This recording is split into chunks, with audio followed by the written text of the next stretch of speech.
guys are so funny. You're trying to get me to do this stupid shit. And she just whispered, "I'm a bad bitch" for anyone who didn't hear. Stop. 420. I'm lit at Disney. And the kids asleep in the bath. There we go. A ball sack station. That's what a business owner looks like.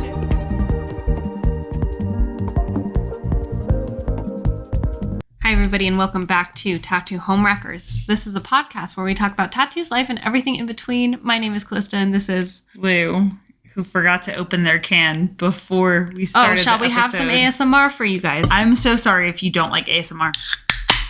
I love ASMR. I hate it. Really? Oh, yeah, No, there's I a lot don't of like people. sounds. That's true. Yeah, there's a lot of people who don't like it. I love ASMR. It doesn't matter what it is. Bro, I would be so happy if we lived in like a quiet place.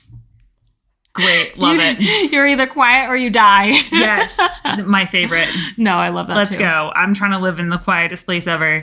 Don't have to listen to people chew food. Don't have, I genuinely do feel bad for everyone around me. Yes.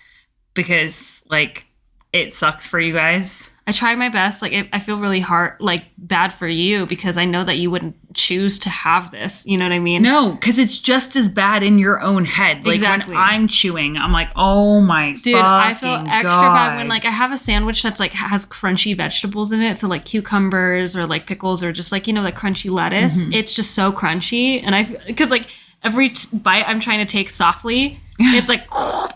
That's when I feel so bad. And as long as there's like other stuff, like the TV is on, I can kind of drown it out. Yeah. But like the sound takes of the edge people, off of it. Yeah, it takes. But then like in TV shows, like the sound of people kissing, the most disgusting noise ever. Mm-hmm. That like we're like ugh. I can't do it. Oh, it's disgusting. like wetter than that. Yes, you're like, why? Don't. That should be quiet. Totally. Like none of that. Yeah, don't do that. What does your gender feel like today? My gender feels like a dehydrated flower. Oh, we talked about this. Yeah. Yeah, we did. We definitely talked about this. We are both dehydrated flowers in Reno, Nevada right now. Yeah. What does your gender feel like? It feels like a coffee that I ordered that was supposed to be caffeinated, but it's actually decaf. That's what my coffee feels like. Yeah. Dude, that is what my coffee feels like, but it is caffeinated. Yeah. That's why I'm popping an energy drink and it's like noon because I am not catching any sort of like energy anything. Yeah. We're not catching any kind of waves right now. Yeah. No. But yeah, that's what my gender feels like. Decaffeinated coffee. I thought that I would interview you today because I feel like a lot of the time when we do the questions games, you're the person in charge of questions. So you have no idea what these questions are. I don't. So I have 21 random questions for you. And I may or may not answer them myself because you know what? This is my episode and I can do whatever I want. This is my episode. Lose in charge. You can have the episode next time. Period. But this is mine. I'm so excited. So we are going to start with the first question, which is, what is the craziest thing you did as a kid? Oh. Now, to be clear, please do not state anything that was illegal that could have like, you know, limits on like statutations. Statutations. I'm making up words now. Statutations. There you go. Statutations. I'm not trying to have you go to jail. I'm not trying to have you not be able to move to New Zealand. Well, I know, right? I was not a very crazy kid at all. I was very sheltered. So I didn't really do a ton of crazy shit because like, again, like my version of sneaking out was to sneak out for an hour to hang out with my next door neighbors. So I was literally like basically at my house still. I love that. Yeah, I didn't really do a lot of crazy shit. I feel like,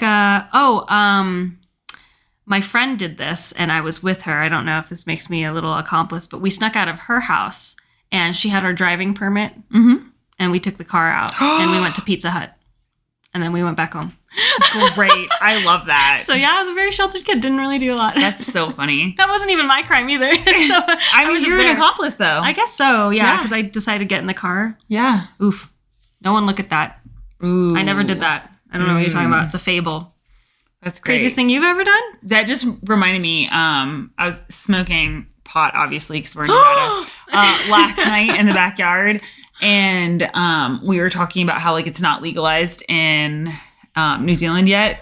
And NZ? Yeah. And Caboose was saying, like, oh, well, you're a tattoo artist, so I'm sure you could, like, score it from somebody. And I was like, abso-fucking-lutely not. Like, I'm not going to buy drugs from, like, a random person. Like, I buy my drugs from a business. Yeah. because it's legal. I'm not going to like break the law. And he was like, yeah, but I'm sure you've like bought weed from somebody before. And I was like, I have literally never done that. And he looked at me like that was the weirdest thing ever. It's really cool, actually. I think it's very, very cool because I remember when dispensaries were just now becoming a thing. And every time I walk into a dispensary, I still think it's like the most bougie, crazy thing. Oh, yeah. My mind is blown every single time I walk to the dispensary because I always bought from like some random kid in high school. You know what I mean? No. Like just sketchy as fuck. Like, yeah, meet me here.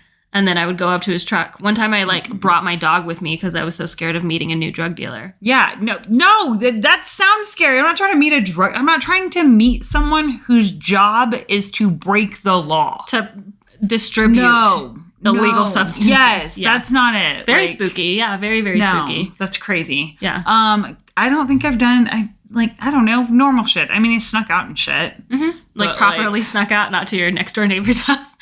No, I mean, yeah. And we would sneak out of like our friends' houses and go to parties and. No, never. Underage drinking, like just the normal stuff. Yeah. Underage drinking was a yes. But the sneaking out, it was always happening at my house. So if we were drinking, it was like at my house and it was like 2 other people there. That's crazy. Yeah, and like I've been to a couple of house parties and stuff, but like I've always left super early because like I had a curfew, and like honestly, like it took me a really long time to realize that I just didn't like partying. Oh yeah, that's a big one for me. I was like, why was I so miserable at these parties? And then I started to realize, oh, it's because you just don't like doing them. Like, you know what I mean? Yeah, it came up on. It's like really funny looking back, like. Yeah, like looking back on your life and be like, oh, all of those times when you like spaz the fuck out. Yeah, when you were being a bitch and you don't understand why. Yeah, and you're like, oh no, you have sensory issues, boo-boo. And like house parties are not your jam and a bunch of like strangers that are drunk are not your jam. I found that like if I don't know at least 75% of the people there, my anxiety is so over the top. Like I'm so anxious about 100%. Like just what's going to happen, you know? Yeah. I don't know these people don't know me. I don't know you. That's my purse. Anyways. Okay, question number 2. What is something that is really outside of your comfort zone? Oh, something that's outside of my comfort zone? There's a lot of things. Today, for example, we went to it wasn't a tailor. It was a tailor? What is the other word?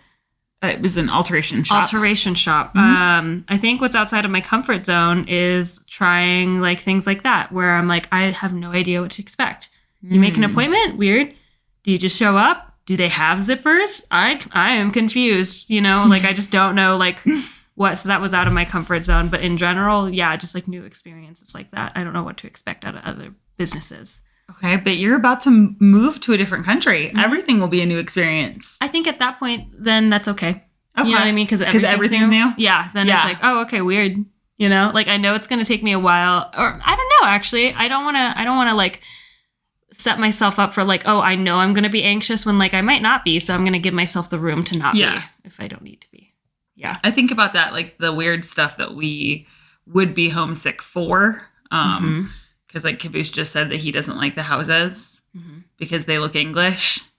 And like you pointed that out as well. Like, yeah, they are like just different. They're noticeably different. And I can't really see that difference between like an English house and a, like an American house.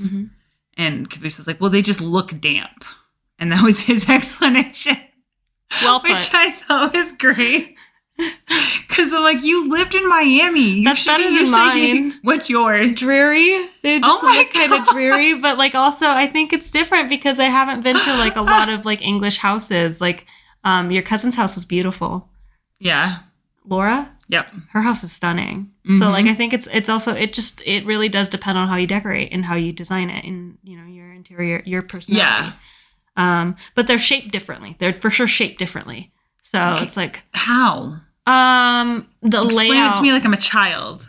I would say like the layout for a English house is definitely the rooms don't make sense. Like the like living room, for some reason I'm always picturing the living room being the closest room to the front door. But like in English houses, I think it's like a hallway and there's separate rooms. So you kind of like get to decide where your living room is almost. Oh, I didn't realize that that's well, because typically, I guess, in an English house, I'm remembering correctly, your front room is you know, it's either called your front room Front or room? it's like your Okay. sitting room. And it's Yeah. like, we've talked about this on the podcast before. It's typically like what faces the street. Mhm. So it's like the most formal. Mhm. And I'm always weirded out in American houses that their like living room is like what's on the street and not like closest to their like back Right. garden. Yeah. Because that's your personal space. Uh-huh. So like the front of your house is that like front facing like for That the makes public. sense. And you've said and too, then the back. culturally, it's normal for the blinds to be open and for people to look in because that room is kind of your like front room. It's Yeah, a it's display room. presentation. Yeah. Yeah, presentation. So that makes sense. Yeah. I never put that together. That makes sense. Yeah. Yeah, the layouts. Like 'Cause, socially, the layout is different too. Because yeah, again, socially, like if I were an American moving into an English house, that would be my living room. Is the room closest to the front door for some reason. Yeah. So people could just see me, I don't know, living my life. But like, I don't know why that is. It's strange. I don't know. The layout's different. It's not a bad thing, but it's definitely different. Like I wouldn't know which room should be culturally which moving into that house. Like what room is this supposed to be? Yeah. You know what I mean? Like, is That's this so interesting.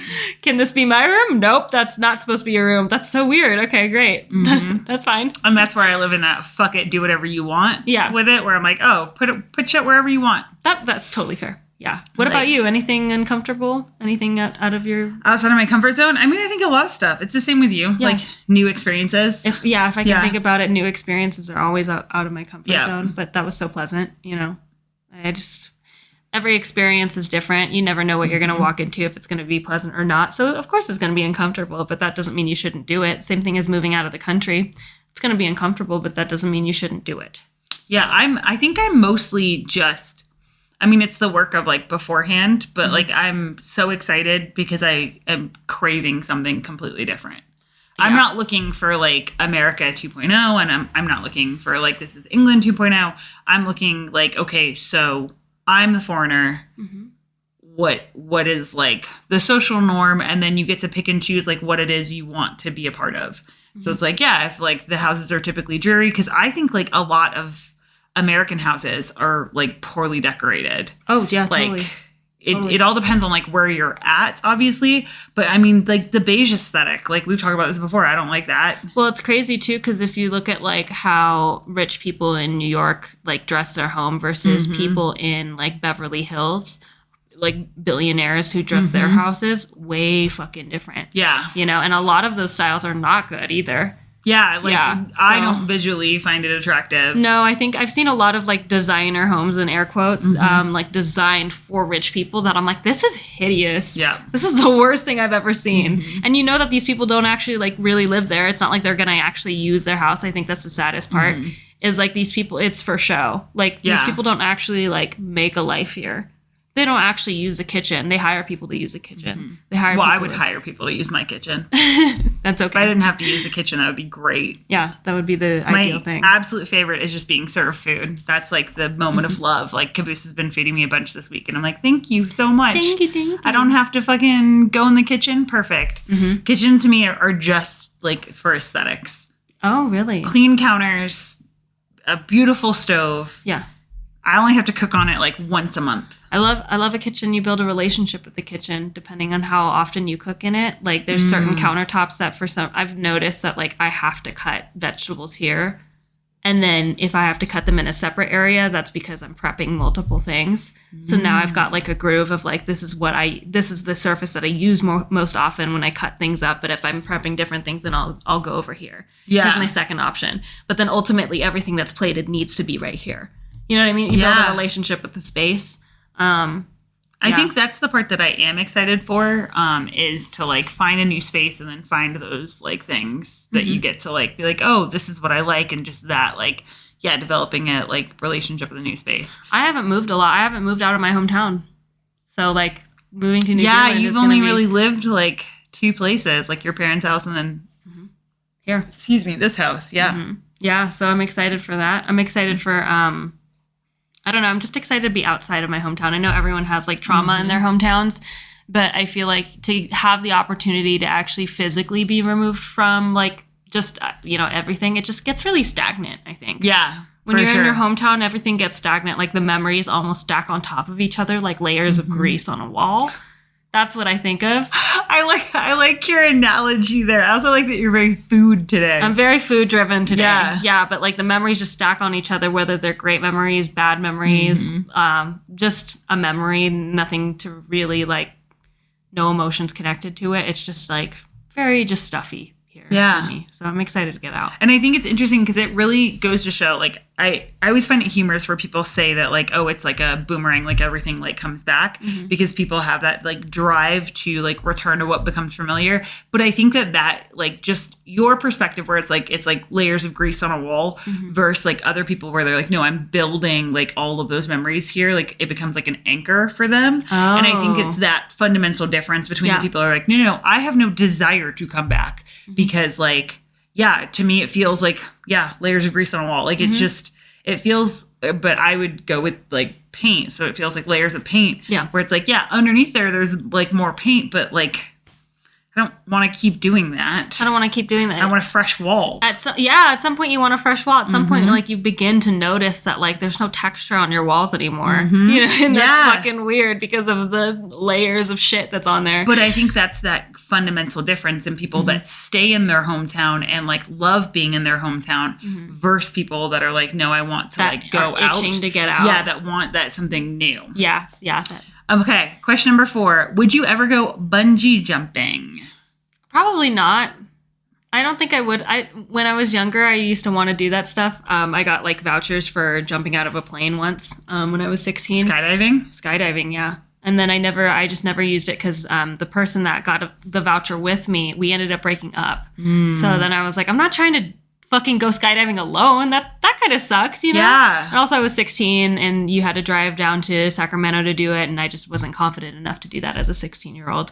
That's a gnarly drive for a 16-year-old. Yeah, I guess it is, huh? The traffic is like kind of crazy. And like over the pass, like, and it's a long drive. It's not a like, just for people that are on the East Coast or like in Florida, South Carolina, the roads are a lot better. Like when it comes to like the way they're designed, but like those mountain roads are hella sketchy. Like I wouldn't want a 16-year-old driving on those things. Yeah, that makes sense. For like a long period of time. Like I remember my parents got weird because I would do those road trips from South Carolina to Florida when I first started driving, but it was just interstate straight shot, like not a whole lot of like weaving. Yeah, like it wasn't as like active of driving, whereas like when I'm done driving to like, you know, Sacramento or like San Jose, like I'm tired because like it's so much energy and focus goes into that. Like it's not a passive drive, but for like teeny tiny little segments of it. That's true. Because like if you're driving on a flat like road and you take a turn a little bit too hard, then you're just gonna skirt into the flat road. But with the mountains, you're like literally tumbling off of a mountain. Yeah. So that's very different stakes. Yeah. The answer for me is no, because of heights. Yeah. And like, don't get me wrong, I can't wait. I'm really hoping that like through like when I'm in school for therapy and get to experience a lot of different types of therapy, I can hopefully like help my body deal with heights and I won't have to like fall over, because I would love to be able to go across like the what are those fucking bridges made out of string? Oh yeah, like suspension bridges. Yep. Yeah, like I would love to be able to do that. Yes, to me they're made out of string, FYI, not rope, string. It's gonna fall at any point. And Caboose was talking about it because there's a suspension bridge close to where we're moving in Hamilton. She works at the vet, was talking about it. And I was like, dude, I would love to do that, but I for sure know I can't. I will say ziplining is amazing. I think you'd like ziplining. Like if it's not hella high, but if it's hella high, like absolutely not. Because like my body, he was just talking about it. He's like, I don't know that you could go on that. And we were standing in the closet and I had an entire fucking just inside panic attack where my entire body said, you would step on it, get vertigo, fall over, because he made a joke about me being a fainting goat, fall over and tumble over. And we're standing in the safety of our closet. It's a walk-in closet. I realize that it always sounds weird when I say that. Because I talk so often like it's a about normal my closet. And I'm just standing in the I'm just standing in the closet. And I was there just like instantly like sweaty, couldn't breathe. Yeah. And I was like, because in my head, everything happened. Yeah, like, you felt. I was falling. We're experiencing that. And I was experiencing everything. And I was like, I hate that and would love to like do whatever it takes to not have that like visceral of a reaction to it. I totally get that way when people are talking about like procedures, like anything going on in the inside, or like my sexual reproductive organs. It's the same thing. Like my body gets like, I get super lightheaded at first, and then you get dizzy, and then all of a sudden you can feel all the temperatures like rise and then drop in your body. Fuck that. And you're like, nope, absolutely not. Horrible. What was the worst meal that you ever made or have eaten? It's the worst thing you've made or you've eaten. Oh my fucking God. I'm so sorry. One of my ex-boyfriends, I don't think he listens to the podcast. It's fine. One of my ex-boyfriends got really into this YouTube channel, and it was like kind of similar to your YouTube channel of like, oh, like if we were living in like the 1800s, how do we bake a pie? Only it wasn't a fucking pie. It was mac and cheese. And so it was like 1800s, like mac and cheese. Horrible. Fucking terrible. And I was starving too. I was so hungry. And like, he was like, I'm going to cook you dinner. Look at this fun, quirky recipe. And I was like, whatever, it's mac and cheese. It doesn't fucking matter. And it was the worst mac and cheese. I didn't think you could fuck up mac and cheese. Yeah, I didn't think so either. But what was wrong pissed. with it? It literally chalky, no flavor. I don't know how mac and cheese can get chalky, but it was chalky. There was no fucking flavor at all whatsoever. Do you think it was a recipe, or do you think it was how he made it? I think it was both. Okay, yeah. I think it was both. Because it needed seasonings. And there was like none. I don't know how you fuck up mac and cheese. But yeah, so that was the worst meal But they couldn't make it in the 1800s, so that makes sense. Why would you even follow this fucking like recipe if like that's not even like historically not possible? But whatever. You know what? Fucking what? Also, your girlfriend's hangry and you're like, I'm trying to make her a nice dinner. Why would you pick a recipe from the 1800s? I feel like I got fucking punked. That's so funny. What's the worst thing you ever made? The worst thing I've ever made? Scotch eggs. No. I was like, this is going to say Scotch eggs. No, I mean, I don't really think about a lot of my misses in the kitchen just because they're so sad. I'm sure I've made something like actually like I've failed for sure, but I don't remember what it was. It must have been like undercooked salmon or something like that. Oof. Yeah. That sounds rough. Yeah. Yeah. Not great. Not great. The worst thing I've ever eaten would be undercooked chicken. Ooh. Yeah. I got food poisoning real bad from it. Yeah, totally. And then I didn't make it. Somebody else made it. It was like the chicken parmesan, and they didn't and they like tried to stuff it, and it was not done being cooked. And we ate it because it was candlelight dinner, and we didn't know. And then part of like that definitely led to like, because for the most part, the only meat I ate was chicken, and then that definitely ate it into like, no, I'm gonna be a vegetarian. Because I'm not, here's Never the thing. Again, bitch. Like, okay, so everyone knows I super love my husband and I appreciate that he cooks for me. Yeah. But for some reason, the air fryer and potatoes, him and potatoes in the air fryer, they have not been vibing. Really? They like, just lately, it just can't nail yeah, the he potatoes can't, in the he air ends fryer? up undercooking them a lot. So like he made a scramble yesterday morning. Yeah. And then like and this is like big growth for both of us. For me to be like, excuse me, I'm so burpy because of this Alani. Because I was like, oh no, like these potatoes aren't like finished cooking. And I ate like a couple of them, but it's like, yeah, I'm not going to die from undercooked potatoes. No. I'm not going to get food poisoning from that. And then I could just throw them back in. But like, yeah, him and potatoes are not vibing. I primarily cook vegetarian because it is a lot easier. You're not going to die from that. And I'm not going to like worry about like cross-contamination with my vegetables either. Yeah. Like I'm totally like, it's just so much easier. And I can handle like the smell of fish. And I get that that's like a thing for people. They're like, oh no, it's like such a like potent smell. But I can handle that. But like, you know, if you've been around for a second, you know that we cook the dog food ourselves. And homemade. We've been increasing the amount of like organ meat that goes in there. So that way it's like healthier for them as they're getting older. They need more nutrients. For anybody who took it so literally, not meat from Oregon, the state, but like livers and like stuff like that. Yeah, not Oregon. And so we've been cooking liver, and I have to leave the house because like for me, most red meats when they're being cooked, there is a visceral reaction. Kind of makes me want to shit myself. Like you smell it and you kind of want to shit yourself. I want to vomit. It like I genuinely start gagging. Mine's like, the other end. I'm like, ooh, no, I don't know. I can't do it. And so it's like, it's nice because like with you, if you're like, hey, I'm going to cook salmon, I'm going to cook fish. Yeah. I'm like, that smells fine. Like shrimp, like when we add that to the girls' food, smells great. But like red meat, oh my God, it's like the most disgusting smell. Yeah, totally. And I would say I've cooked here. Okay, let's just be clear. I've cooked a lot of terrible food. A lot. Because cooking is not my thing. I don't enjoy it. Not mine. I cannot bake. Yeah, I can cook for like unhealthy reasons. So like holiday dishes, I got you, boo. Because I grew up making those, so like those are easy. But I definitely will just like wing cooking, and it does not always turn out. Because I make mac and cheese, and then all I have is fucking sweetened soy milk, and then you have sweet mac and cheese.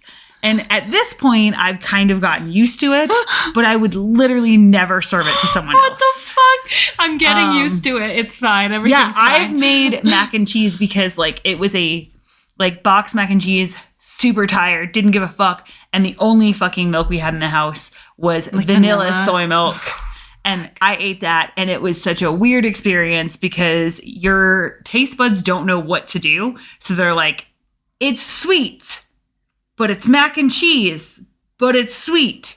It's a weird fucking thing. I would never recommend it. Wouldn't Besides like how funny. Yeah, I would literally, so much of my food I would never serve to people.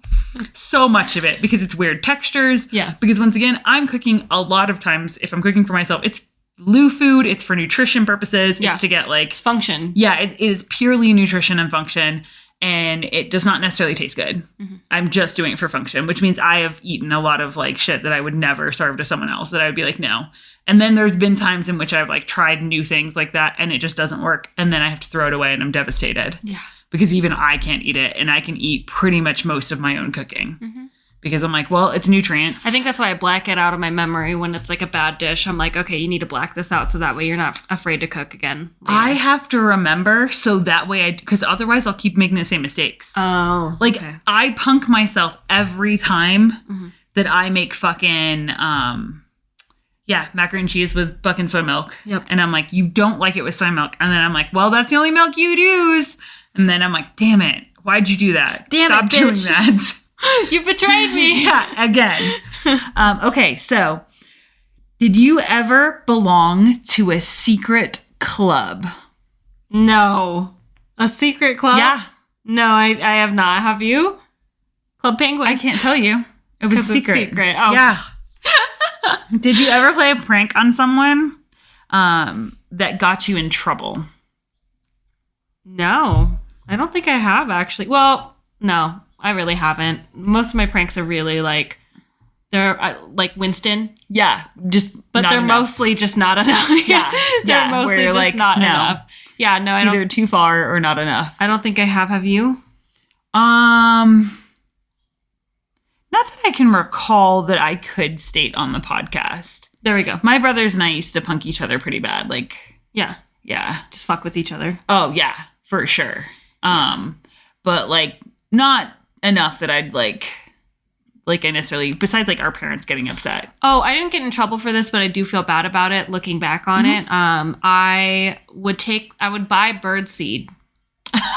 Dude, no, this is fucked. I know. It's fucked. That's what I mean. I feel bad. Yeah, I feel I should have gotten in trouble for this. I don't think you should have gotten in trouble. I think like an adult should have talked to you. And been like, bitch, you're going to ruin people's cars. Yes. Yeah. So my friends and I would like prank each other, right? And it started out, I would buy bird seed and I would draw a pentagram around their car and like put some like bird seed on their fucking like, on top of their car and stuff. So that way it looked like a pentagram of birds. Like it doesn't actually look like a pentagram, but like I thought it, it's the thought that counts. I knew it was a pentagram. It was funny. And so a bunch of birds after school, they would come out to see their car and there would just be a like swarm of birds around their car. But like what I didn't think of is the fact that like birds shit everywhere, So like obviously they would like shit everywhere. And like, yeah, now I do genuinely feel bad about that. Sorry, guys. If you've ever been a victim of that prank, I do apologize. I think the most favorite prank, besides like we used to do, where you ice people. So like this ice, we put like that inside of a cake, like in that's friend's good. Like cake, to ice him. But at that same like birthday party is when we lived in Jacksonville, Florida. We went out and we did it because they had like markers for your car, so you could just like wipe right off. And we put a bunch of penises on his car. And he had to drive like back on base and he did not think it was funny. All of the rest of us, because we're in our 20s, we think it's the funniest shit. And I still stand behind the fact that it's so funny. Can't stop laughing about but it. We all got in trouble with him because he was so angry. Yeah. Because don't do that shit. Because he's like, I had to drive back on base, and all of us are just like, why didn't you just wipe it off, dude? You could have just taken your shirt and just wiped it right off. Grabbed a water bottle or like gone to a 7-Eleven, used the fucking windshield thing to like get all that shit off. We went through a whole thing of like icing people constantly. That's really funny. Which would like suck because you would like see someone at like 7 o'clock in the morning and they would ice you and you're like, motherfucker. It's 7 a.m. Yeah. Like I haven't had anything. I've not had a coffee. I haven't even had coffee, water. I haven't brushed my teeth. Like, I'm about to just fucking pound. My contact lenses aren't in. Yes. But yeah, that was probably one of my favorite harmless pranks that I can tell. Yes. Is that like, no one was hurt. But he was definitely fucking angry. And you know that, like, as he went on base, they were fucking laughing. Mm-hmm, totally. And it was like he had, like, the nicest car, like a BMW or a Mercedes or something stupid. I would have laughed so fucking hard. Yeah, it was great. It's better that than bird shit. Sorry. Okay, continue. Yes, dude. Oh, my God. I guess, for me, it's not the bird shit, because... like at that point, just wash your car. But I would be worried that the birds would scratch it. Like if they landed on it and then they'd like scratch it. Yeah, that makes sense. What's the stupidest thing you ever stole from someone? The dumbest thing I've ever stole. So I've only ever stolen from stores. I've never actually stolen from anybody like personally that I know. But I would steal phone cases because they were too expensive. I'd be like, who the fuck is gonna pay $25 for a phone case? So I would just steal a phone case. That's hilarious. Yeah, it was always shit like that where I'm like, that's a ridiculous price. I'm taking it. Like, yeah, I love that. So terrible. That's great. What about you? I didn't steal things. Mm-hmm. Just because that never like felt good to me. Totally. But my favorite story that's related to that is that I had a roommate who moved out. She was the ex of my brother. Yep. And stole my kitchen drawer. Technically, it was his kitchen drawer because we rented his house. And it was custom cabinets, and stole my kitchen drawer.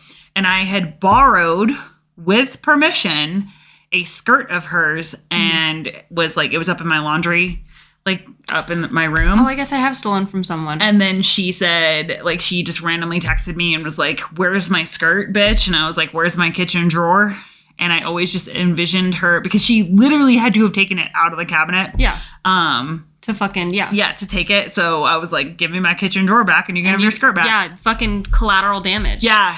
And I just pictured her like out there, like office, like fucking space, like just smashing up this drawer. Yeah, being absolutely unhinged. Yeah, what'd you steal? That's silly. Both from my cousin Gabe.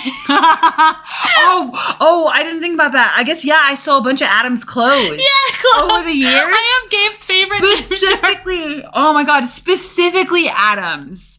It's just one person too. Yeah, literally just my older brother figure. I've stolen from. So I have his favorite gym shorts. He still doesn't know I have them. Now he might, but like I've had them for like, I'm not lying, like probably 8 years, and every time, I would say once every 3 years or so, he brings them up. Like, I don't know where these shorts went, and I'm like, that's crazy. So funny. And I also have his house key. That is great. I have his house key from 2020. That's so funny. Oh, sorry, Gabe. It's still in my keys. Yeah, it's mine now. Stole Adam's pajama pants. They were like blue and white, like plaid. Yes, and the good ones. Yeah, so good. And the plaid ones are so comfy. And they were like big for him, so they were huge. And then, he would, like, for a minute be like, where the fuck did those go? And every time I would just sit there quietly, like, I have no idea. Once every blue moon, and then, it's just like, I wonder where those went. He came home to visit, saw him, and he's like, what the fuck? You had my pajama pants? And I'm like, I did, yes. And I was devastated when they finally... No. Oh, okay. They finally just, like, got, like...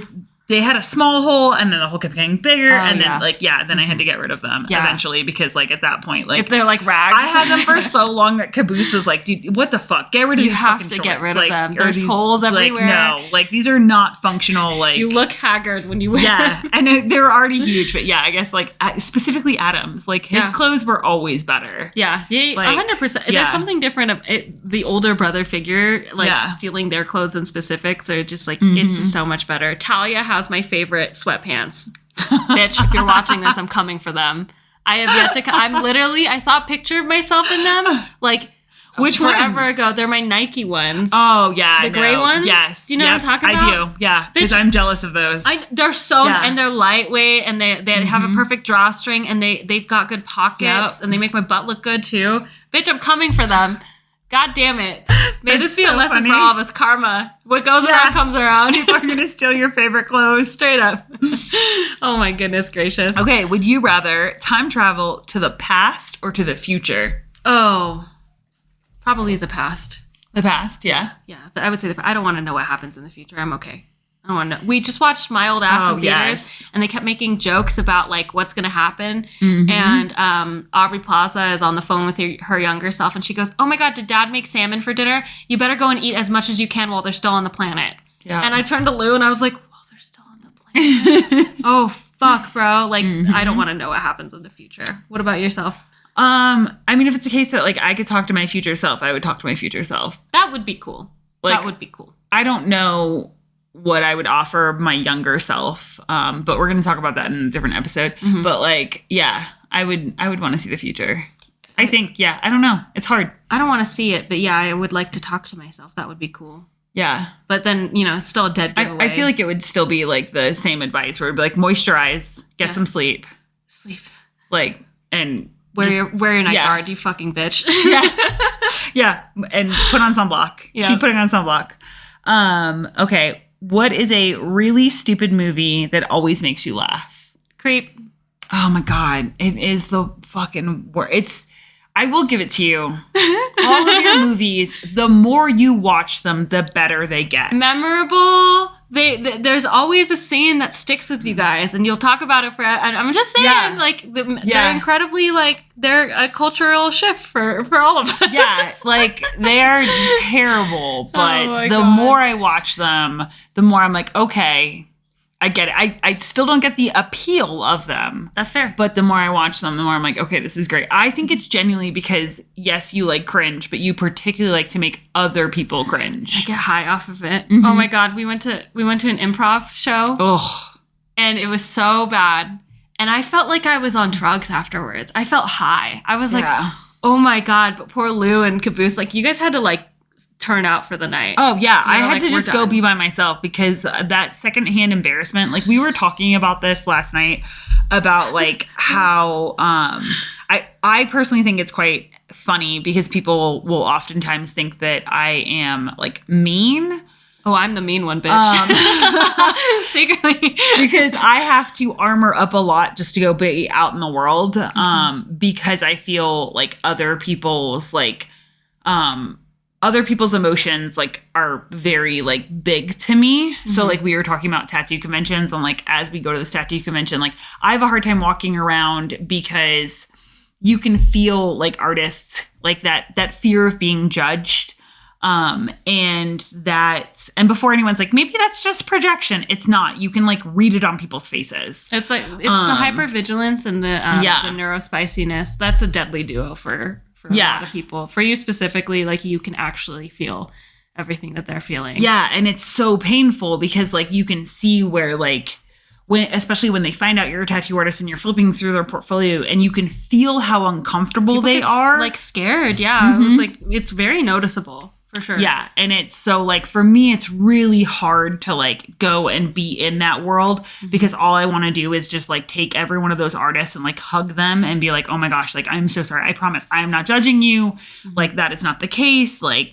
Because when artists flip through my profile, I don't care. When people flip through a portfolio, I'm whatever. I'm doing the best I can with what I can do. So fuck it. You either like it, you don't. Not a big deal. And I approach everything that way. But it's a really hard thing. So for me watching that improv show where people are trying really hard and it is not landing and the audience is not laughing and it's that cringe is so viscerally painful because I'm you're going to go home and you can feel the people who don't care up there that you're dope, awesome. I can just have a good time. And then you can feel the people that you're oh, fuck, this is sure. This is rough for you. Yeah, this is rough for you. So for me, that's terrible. I'm so sorry. But this fucking menace to society over here thinks it's the funniest thing and literally gets emotionally drunk off you're of getting, it. yeah, I know. You're getting some kind of emotional reaction from me. That's like positive. So at least there's that. I do feel bad now that when you say that, I'm like, oh, damn. But like, yeah, in tattoo conventions, we also had this discussion last night where you were like, yeah, it's just so painful. And like, it makes me feel really bad for them. And I'm like, you're better than me. Cause I'm like, sucks to suck. I'm like, bummer, dog. Yeah. What you're going through is your problem, not mine. I don't. Yeah. And like, I personally think that that's like such a healthy way. And if I could turn it off, which is also why I have to be like a little bit more emotionally turned off to like do that, where I have to be like, no, this is like I don't know, there's like I just have to armor up to be like, no, you cannot feel terrible for them. Yeah. Otherwise, I just want to walk around crying and being like, so I think maybe you just don't know that these are options. So it's like we talked about it with the handwritten signs, where it's like a lot of people I think just forget that, like, and then like that they can print out signs, totally. Or they forget that they even need a sign until they get there. Yeah. And like I get that that's that whole like you can come back and say like, oh, that's poor planning on their part, but like people are doing the best they can with what they have. Yeah. And then it sucks when you're like the best I have and I'm failing in front of everyone. Which again, in my case, I'm this is where I'm very calloused, and I'm like, oh, well, I mean, if that's the amount of effort you wanted to put in your science project and you knew you were going to be out in public, then that's just what you're going to get. You're so mean. Sorry.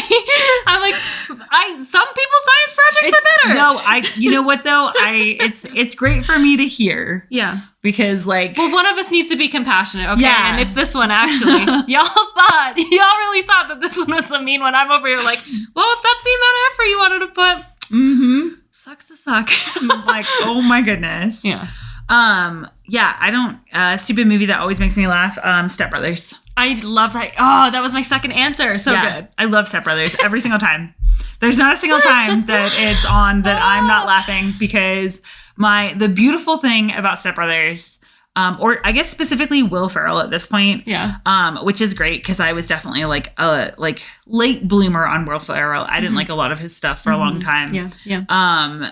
But like, especially the more I've gotten to know him as a person. Yeah. Over the last few years, he's been doing a lot of more like personal, like I've been, or not doing a lot more, but I've been seeing a lot more personal interviews from him. And he's a good person. Yeah. Yeah. That and John C. Reilly, that's his name. Yeah. Anything that John C. Reilly is in, I will always, like he is just one of those people that his face is like the human equivalent of a puppy dog face to me. Oh. Where I love him so much. And so anything he's in, I'm like, yes, I just want to support you. That's John Cena for me right now. Oh my God, dude. John Cena's the same way. I love John Cena so much. He's genuinely, once again, that face is like a puppy dog face where I just want to like hug him and love him and support him and be like, you're so cute. You're just adorable. To me, John Cena is like a I guess it's like a French bulldog, like the little roided out little guys. But like the puppy version of that, where I'm like, oh my God, I just want to love you. For me, it's like a big old like boxer pit mix, you know, that square head and then big old like, just a big solid face, just so sweet. Yeah. So much surface area. John Cena is like a really like, from obviously we don't know these people, but from like what we've seen, a genuinely nice person. Manifest it in the universe. We're gonna meet John Cena. No. I want to meet John Cena. You can. I don't want to. I would just be like, hi Ken. Hi Ken. I love you. Okay. What makes you unique? Yeah. Callie, this is a serious fucking question. What makes you unique? What makes me unique? I think, besides the cop-out answer of like my personality, I guess, I feel like you don't get to meet a lot of people who are somehow your hot, drunk, mid-30s mother and 13-year-old boy. Yep. Those are the two wolves inside of me. It's the wine drunk mom. The wine drunk mom. I'm a cool mom. Yeah. I'm not like the other moms. I'm a cool mom.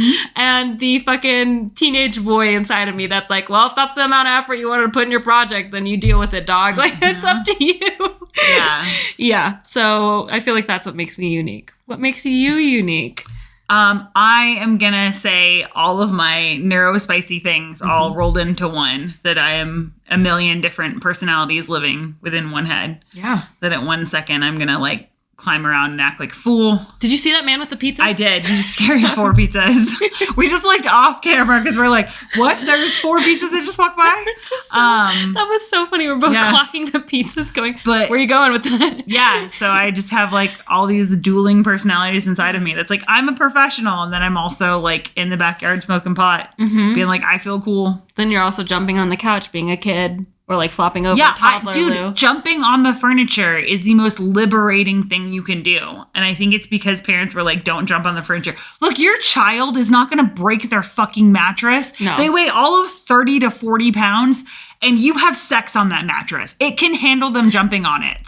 That's let how them he jump. came to be. Yes. Like, let them jump on it. So like, yeah, I jump on my mattress. Like, I don't give a shit. It's my bed. I bought it. I can do whatever I want. Period. As you should. But at the same time, I'm going to be like, no, this like paperwork needs to be absolutely perfect. Yeah, like when I write a business plan. Yeah. So I'm going to be a professional business person and also jump on my mattress. So I am a toddler and an adult. There's so many. Yeah. There's a lot of like duality there. Yeah. A lot. Fuck, I forgot where we're at. Have you ever collected anything besides boys? Besides boys. That's funny. No, Pokemon cards? Are you fucking... How many stuffed animals did you just have to sell? Oh, but they're not a collection. They're all my children. That's not... It's not a collection. A collection is stating that they are just objects to me. They are not just objects. Oh my God. I'm sure any collector would not say they are objects. That's true. What about you? Anything you've collected? I used to have business cards from like I had like the binder with business cards in it. That's cool, yeah. From when I would do like tattoo conventions. Cool. So like other artist cards? Yeah. Okay. Yeah. Well, it had like our cards, so I had like a catalog of our cards because just like with our business, like with my first tattoo shop, I would change out cards every time. Like people couldn't just order the same because I designed all the cards for all the artists. Yes. So like every time they would get new cards, so that way it turned it into like the trading card system. Yeah, and that's about it. Otherwise, like I'm not one for, we know this, I'm a fucking minimalist. I want to get rid of everything. Yeah. I just scanned in all of my artwork and threw away all the originals because I was like, this is great. I'll just keep digital copies. Oh, you'd be surprised everything. that a lot of people bought them at Buy Barbie Brunch. Yeah. And anything they didn't, I was like, I'll just throw you out. I don't give a fuck. Yeah, you're like, I'm okay. Okay. How often are you on your phone? Incredibly often. I'm probably on my phone more often than not. Oh, wow. Yeah. I would say, yeah, besides being like in the conscious hours, yeah, I'm on my phone more often than not. It doesn't necessarily help that like it's part of the job too. But like if it weren't part of the job, I probably would still find a way to be on my phone. Yeah. I don't think there's anything wrong with that. I think it's weird that like we as a society, like whatever the newest technology is, we're weird about it. We used to talk about people being lazy because they read books. Yeah. And then we talked about people being lazy because they watch shows, or they even did that where it was like the radio is going to rot your brain. Like no matter what the newest thing is, we make a big deal out of it. And then we always have studies about how it's making people depressed. We're always just this is just depressing them. Like, dude, it's just the next thing. Yeah. Also, it depends on like what you're consuming. So obviously, if you're like doom scrolling all the time, then yeah, you're gonna be a little depressed. Or like if you're only watching like shit that's wrong with the world on TV, yeah, you're gonna be depressed. Same thing as listening to it, whatever. But I'm just happy that I was able to find like a career path in which like I can be on my phone, but the time is spent being useful. If that makes sense. Yeah. Obviously, there's still a lot of fun in it, but like... But it's also, like, you enjoy those areas. I love editing. That's the thing. Like, Caboose and I were talking about Pinterest because I, like, sent him something, like, to prepare something around the house. And, like, I was like, oh, hey, this is a really cool thing. And I, like, sent him through Pinterest, and he was like, damn, I really need a Pinterest. And I was like, dude, that's my thing, because like if I'm on my phone, I do a little bit of scrolling on Instagram, but usually like if I don't know, I would probably say like going through like the stories or whatever they're called, the reels or whatever, like I'll scroll and I would say I post up about a third of what I see. gets reshared to my stories. That's actually high. Well, because I have a very curated thing of like what I do. So like my phone would say I'm on it all the time because I will definitely leave the screen on and just walk away. That's also content creator shit. Like creatives do that all the time. Rachel made a comment the last time where she's like, I just had to turn off both of your phones because neither of them have the timer. But no, because I don't know about you, but I also use my phone for drawing. So if I have a reference up, then I need it to stay on permanently. Yeah. Mine is set for an hour, so it'll turn off after an hour. Mine's just indefinite. But that's because like that's what it that was the most it would let me do. If it's plugged in, it can just like stay screen on. Oh, nice. But otherwise, like the other one is just an hour. And that's also because once again, like if I'm tattooing, I use my phone is a more accurate representation of the colors that I want to do than like most printers. So I'll just fucking set it up and put it off to the side and use that as like a reference. Yeah. And because then I feel less wasteful than using like a bunch of paper printing shit out. Yes. I don't like having a whole ass tablet there. That's too much. My phone is like just enough for me to like have. Yeah. Because I tried that like before where people are like, just put your tablet as your reference. And I'm like, that's too much.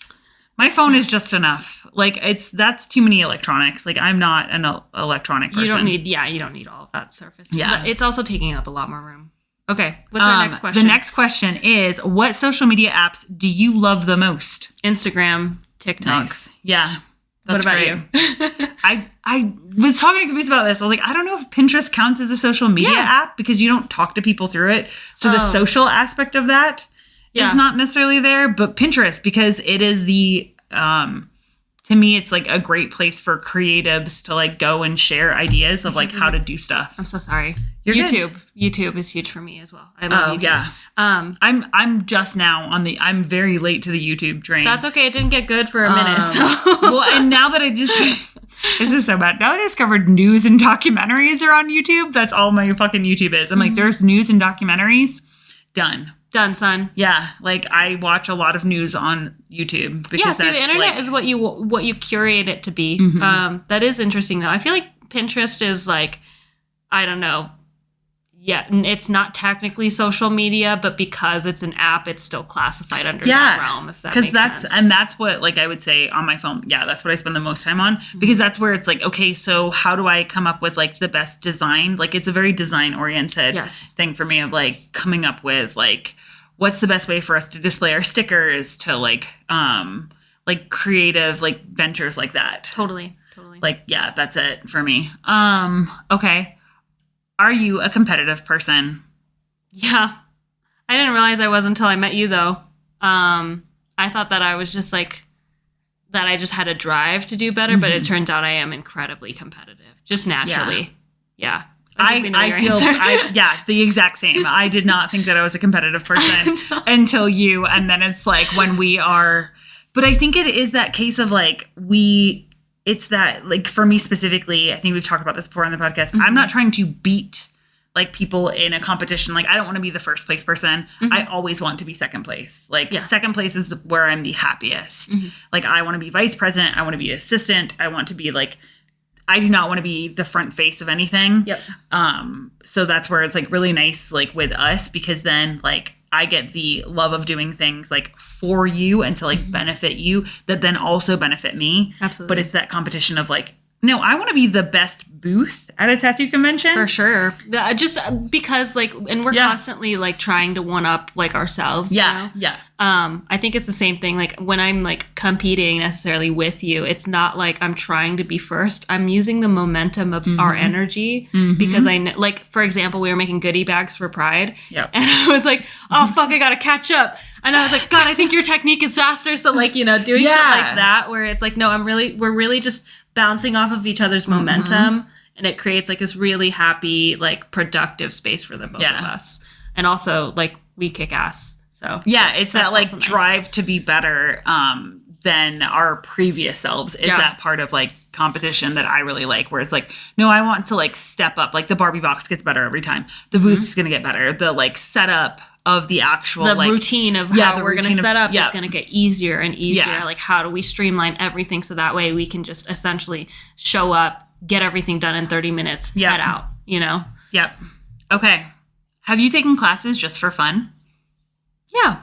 What classes? CrossFit, pole dancing. It's been a minute since I've done either of those things, but yeah. Yep, I agree. How about you? Same thing? Yeah. You get it. Yep. We were there 100%. For that. What do you miss the most right now? What do I miss the most? Mm-hmm. Tokyo sushi. No, dude, we need to go to Tosushi tomorrow. I'm having a crisis. No, we've got shit to do. We also have time. Yeah. That's the beautiful part about ADHD is that like time expands and contracts for you. Mm-hmm. So you can get the most amount of things done or the least amount of things done with ADHD. And we'll figure it out either way. Yeah. We'll land on our feet. How about you? I think I miss like sleep in the sense of like being able to sleep for as long as I want because this is such a busy period of our lives. Yes. I did get to sleep in this morning, which is why we were recording this later in the day. Mm-hmm. And that was nice. But yeah, I miss like not having to do a bunch of things. I miss like not having to get up early for sure. Cause like we just like, you know, again, on top of like moving to a different country, we've just had events at the shop like stacked like crazy. Yeah. But luckily we're finally approaching slow season for us in air quotes. So yeah, the month of November will be a little bit more chill. Yeah. I'm very excited for that. What languages do you speak? English and some Spanish. I'm not very good at speaking it though. I'm a lot better at writing it. Sometimes I still have dreams in Spanish though. It's kind of cool. That's cool. Yeah. How about you? I speak English and American English. Mm-hmm. And that's about it.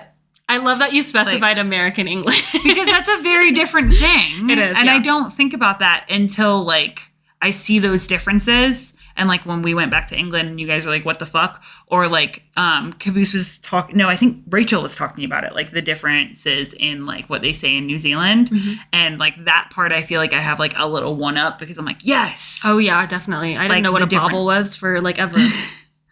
The fuck? You want to tell people what a bobble is? A bobble is apparently a hair tie. I didn't realize that until her cousin like said something about a bobble, and I was like, what? Mm-hmm. What did you say?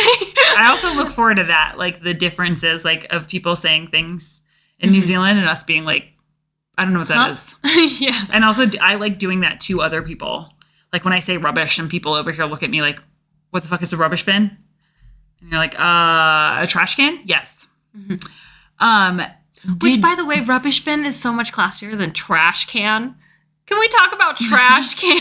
Jesus Christ. Okay, sorry, continue. Well, I mean, that is like the beauty is that like I think the language is more eloquent, but also much more silly. Book bag is so much better than backpack. Yeah, it's a pack I put on my back. How fucking literal. It's so ridiculous. It's a bag for your books. It is, yes. Like, yeah, that book makes bag sense is like a lot classier than backpack. But it's also that, like, I mean, like a curly whirly. Like, it's just weird shit that you're like, so we're seen as, like, the most eloquent because of, like, you know, colonization. Well, but, like, your fun words are, like, so much fun. Yeah. It's really silly. Did you ever make a TikTok video? Yes. Mm-hmm. Like one of those dancing ones?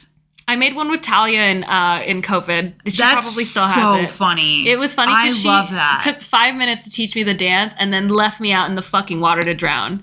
So I was like, what the fuck am I? Oh, it was so funny. Those, to go back up to the top, those are outside of my comfort zone. Anytime we have to do that stuff, I know, like for the shop, I am so uncomfortable. The one we did for Inked magazine, I felt so bad because you're like, I'm just standing here. I don't want to fucking do this. I'm like, I know, I'm sorry. It's terrible. But I need you to do this. Yeah, it's dance, awful. Monkey, dance. Yeah, I am not that. I love watching them. I think they're great. But like making them, absolutely not. Mm-hmm. And I also don't have a TikTok account. Is that you've made a TikTok with me? What did I do? It was a long time ago. It was a long time ago. Did we dance? We didn't dance, no. It was just a little, like, question thing above our heads. Oh, okay. Yeah. And it was, like, the prompt was essentially, like, you click a button and it auto-generates an answer for you. And it was, like, why do you have trouble dating was the question. And both of ours came up with because you're too picky. And I was like, what the fuck? Rude. Don't read me. I have zero recollection of this. Yeah, it was a long time ago. I love that. So yes, I have made a TikTok video. I'm just not one of those cool dancing ones.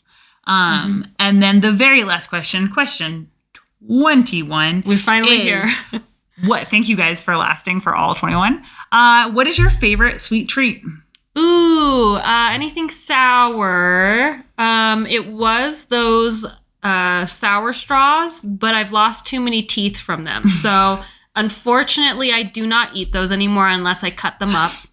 I have to cut them up in tiny ass pieces. Yeah, it's like I'm a dog. Like I can't like chew on them anymore. You're like Bailey. You have to like take your fucking... Literally, I'm like I feel like I'm Bailey when I do it. So that's why it's humiliating and I don't eat them anymore. Why? I love that. Because I don't feel like it's so much effort and it's also humiliating. Bitch, I would cut. You know what? Get them. I'll cut them up. I love cutting up food. Cut up my sour straw so I don't lose any more teeth. Yes. Yeah, the last time if you bring home a pack, I will then just repackage them into small Thank you. Because there is something so satisfying. I think it's because it's not weird to me because I have to like cut everything up anyway because I can't bite. Yeah, because of my like gap of the front of my teeth. Your tooth anatomy. Yeah, my tooth anatomy that gives me a lisp. Shark And teeth. I also was like really embarrassed by that for a long time. And now I'm like, nah, dude, I just eat with a knife and fork. Not because I'm proper, but because I can't fucking bite the front. Oh, that is something I'm going to have to learn in New Zealand. I'm pretty sure they eat like that too with the fork facing down. The correct way? Not like a savage? Do you cut with your right or do you cut with your left, right? Because then the fork's on your right. Yeah, the fork's on your right hand side, and then but it's... the face of the fork is down. Yeah, it's not just shovel. Yeah. I'm gonna have to learn the way that like Americans eat like that is fucking weird. It's weird when they fist it. Yeah, like at least I don't fist it. I like hold it nicely, but like the fisting is really not okay. That is a 0 out of 10. If I see you doing that, I'm not gonna talk to you. So, your favorite sweet treat? The Cadbury fruit and nut. God, fruit and nut, like proper Cadbury though. It's different in America. Yeah, because Hershey's makes it and it's not good. No, I agree. America can't make chocolate, but that's because America doesn't have good milk. There is there's this like chocolate cracker thing that I had in England a really long time ago. It's like literally like this giant square, and it's not like quite a shortbread, but it kind of is. It's like a little bit saltier, and then it's coated with chocolate underneath, and it's from like one of those English like candy companies. Yeah. And I had it in England when I was like 16, and then I saw it here at World Market. Not nearly as good here. I was like, this is some bullshit. Yep. Yeah, so I like those things too. I don't know what they're called, but I'll find those it. Either. So yeah. Let us know. Literally just giant cracker thing. All right. So on that note, thank you for joining us for my version of the podcast where I was not prepared because I didn't read the questions beforehand. But we never do. Yeah, I never do. You guys are just along for the ride. We're along for the ride too. What was your win for the week? Ooh, my win for the week would probably be working out again. Yeah, I love that. Yeah, it's been a minute. I just haven't had the energy to, and I've been like really battling with myself. Like, oh, do I do this? But then like actually listening to my body and just knowing like, okay, I think you actually do need a little bit more rest before you kind of exert yourself. So we're going to do that instead. But it feels really good because I was starting to feel like really shitty yesterday, and I feel better today. So that's awesome. How about you? The launching of the Winter Wellness Challenge for Kelly Lou's tattoos. I'm really excited. Do you want to tell everyone about the Winter Wellness Challenge? Yeah, the Winter Wellness Challenge is going to be a challenge that we do during the wintertime. That's it. Yeah, it's just follow Callie Lou's tattoos. Follow Callie Lou's tattoos, and that's how you're gonna join the Winter Wellness Challenge to be entered in to win a gift certificate for the tattoo shop for the month of January. Yes, until we leave. So it just basically guarantees that you'll like get one last tattoo. Yep. I'm stoked because I love doing those type of challenges, and then to host one has been like a huge dream. So to be able to figure out like, hey, we do still have time to be able to do it, and to just help like motivate people through this time of year. Yep. Perfect. But on that note, Cabooses truck just pulled up. So before he comes in the door and like makes a bunch of noise, we love you guys. Thank you so much. Bye. He's looking in the window right now because he's a massive creeper.